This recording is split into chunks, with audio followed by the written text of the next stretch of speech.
保牙、保龈、保笑容，一起照顾你的口腔健康。我是三宝牙医吴医师，我们要搬家了，跟大家宣布我们要搬家了。你看我们后面柜子的书都慢慢清空了啦，哈，所以赶紧感谢我们助理，有时候真的很忙。助理就找出一些东西，说，吴医师这个是什么？吴医师这个是什么？刚好借整理房子的时候啊，跟大家分享，曾经8年前有去捐过骨髓，好。这个故事是怎样呢？大概是我记得我在读长庚的时候，长庚是我大概是大1、大2，很久了，20年前了哈，民国88吧，89，我在长庚读大学的时候，那时候读的是物理治疗，然后也是很忙啊，每天下课的时候都会看到有慈青社的社员，他这边摆摊，说要骨血配对啊什么的啊，他说每天都经过，哇，就看到这一群人怎么每节下课都有人在那边站柜这样子然后说要不要抽个10cc， 然后存入那个骨髓的银行里面资料库里面。我说好啊，那时候反正也没事。反正看他们每天都很辛苦啊，我就去把我的抽个10cc存在他们的慈济里面的资料库里，就这样，大概是民国88年、89年捐的啦存的资料所以大概是在2016的时候，夏天的时候就有一个师姑打给我说，吴先生你好，然后。我们有配对，有一个患者跟你的骨髓配对成功，所以这样子大概也过了10多年，也是将近快20年了所以你存在骨髓资料库里，不是马上就会有配对成功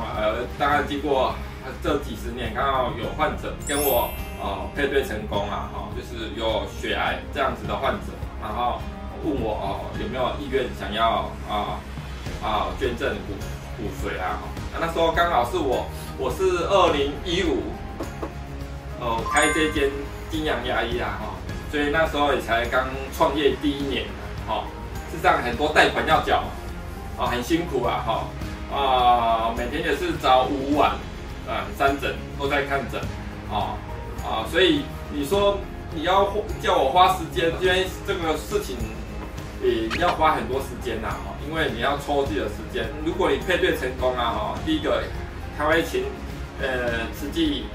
我们要去新店慈济做身体检查，确认你身体是健康的，血液是干净的 ，OK 了他才会开始安排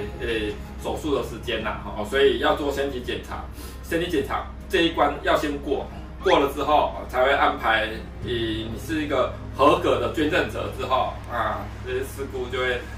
带你去像台北市要打那个白血球生长因子，白血球生长因子就像模拟你怎样发烧的时候，你在发烧的时候你的免疫力会上来，你的白血球会增生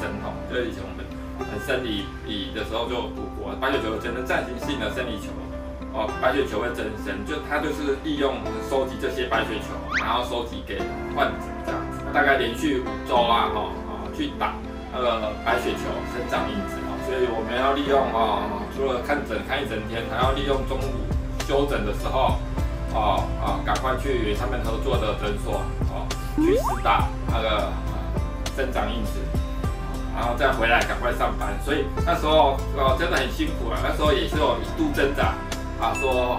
要不要这么辛苦，可是没办法，救人一命还是最重要的啦如果真的是很幸运被抽到这个配对成功的话，所以我们就再辛苦也都要去把这件事情做好，把自己的身体照顾好。连续这样子5周打了生长因子确认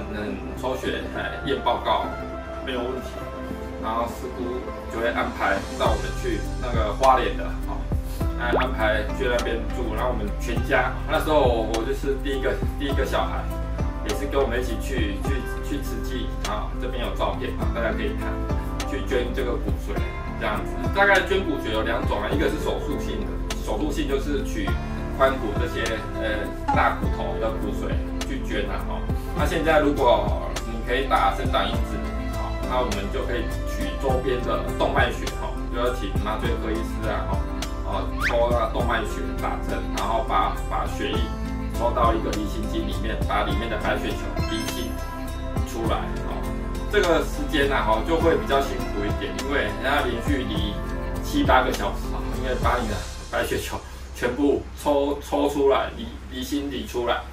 再把剩下的血液再打回去你的身体里面，所以光这个过程就要花掉1整天的时间。1整天之后呢它的那个血袋里面就会去看你的白血球数量够不够，不够的话隔天就要继续离这样子还好我们第一天照着医生的指示，就是白血球数量还够就很开心的把捐白血球的过程把它收集成那个骨髓袋里，然后他们再给捐赠者这样子所以就完成了这一件实际交付给我们的使命当然这个部分我事实上没有出什么功劳了，当然事前的接洽、事故安排然后带你去就诊带你去诊所都是他们会带你去所以他们在人力上真的花了很多时间去安排所以这个部分我们只是花一点时间去抽个血，然后验个报告，然后定期去打个生长因子，这样没有花什么时间，可是整个流程的安排都是由慈济他们骨血捐赠中心去做处理所以要感谢的是慈济他们建立这个庞大的资料库这样才可以造福这些血癌的患者重获生命的方式所以身为一个救牙齿的医生能够参与一个救命的工作，那是我们的荣幸能够帮助患者所以这个跟乐透一样抽到的机会真的很低你把你的血放在慈济里面不一定会这辈子不一定会抽得到，可是如果假设很 lucky 有抽到的话能够救人一命，事实上也就花你1天的时间去抽个血，把里面的白血球离出来而已，这样就可以救人家一命，就像捐血一样是它的血管，那它的用针比较大一点，不用担心你有什么风险，事实上也没有。你看这2016做完之后到现在，我还是很开心继续做自己想做的事情救牙齿每天都是这样子工作所以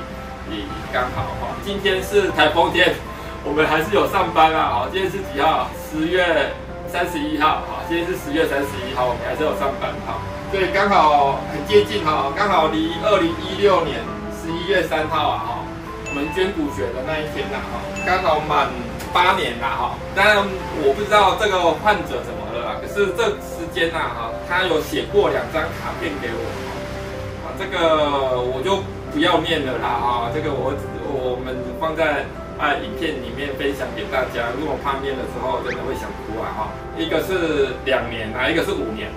捐后2年，一个是捐后5年他们都写卡片给我这个应该是一个妈妈，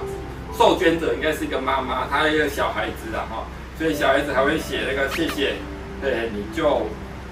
我妈妈这样很感人我们再放在上面给大家看对，所以大概整个流程是这样就是我以前在长庚组看的是青社的会员每天在那边捐血这样子，然后就捐个资料，20年后就有机会配对得到所以刚好这一次整理我们诊所的时候刚好找出这些东西，事实上这些东西已经放到都忘记了助理就问我这个东西是什么就是这个他捐完之后他就有写说你是4473个骨血捐赠者这样子他会送你这些事实上真的没有做什么，就像捐血一样，只是捐的时间比较长，就捐1整天而已所以大家不用担心被抽到这个是一件好事，就是对社会来说是好事，就是大家鼓励大家做像我老婆2年前也有去抽那个基因库就是存在好像抽27C就会存在他们的基因库里面去做等待配对这样子有机会大家就可以跟慈济联络，情绪捐骨血的中心联络把你的基因库放在里面那未来有一天真的很幸运被抽到，就有机会跟我一样捐骨血给患者这样子，然后延续一个家庭不然是小朋友骨血刚好我受捐者是一个妈妈对，所以他就是救了一整个家庭，所以这样子是好事好事就是多鼓励大家多分享多做。最后谢谢大家，然后这个卡片里面的文字再放给大家看想看的人就看太感人的就就是不要看的就不要看，好不好？谢谢。我们要搬家了，我们要搬去金阳，要搬家了，我们要搬去哈拉影城旁边了康宁路3段哈拉影城旁边不用再跑来康乐街了因为很多患者说我们这边离东湖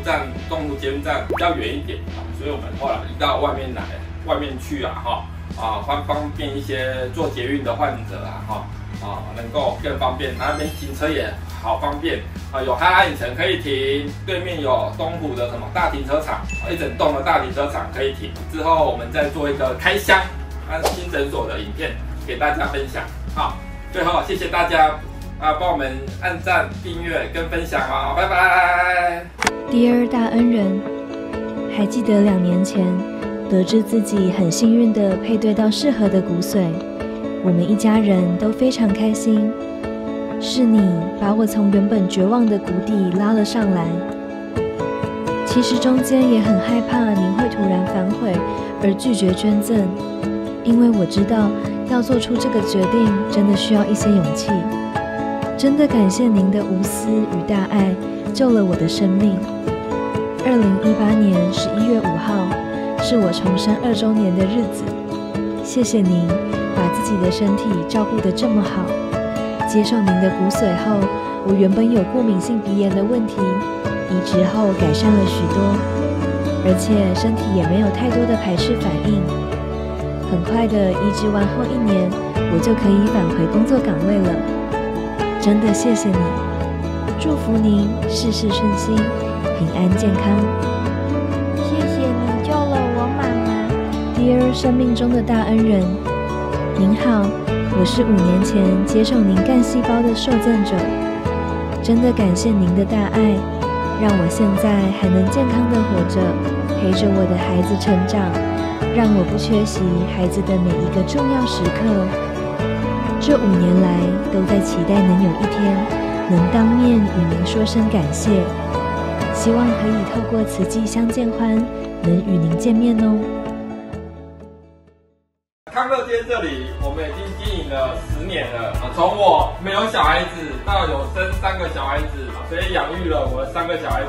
养育了我的一家人，所以我非常感谢这个地方。然后接下来即将搬到外面的康宁路3段来继续为大家服务，谢谢大家。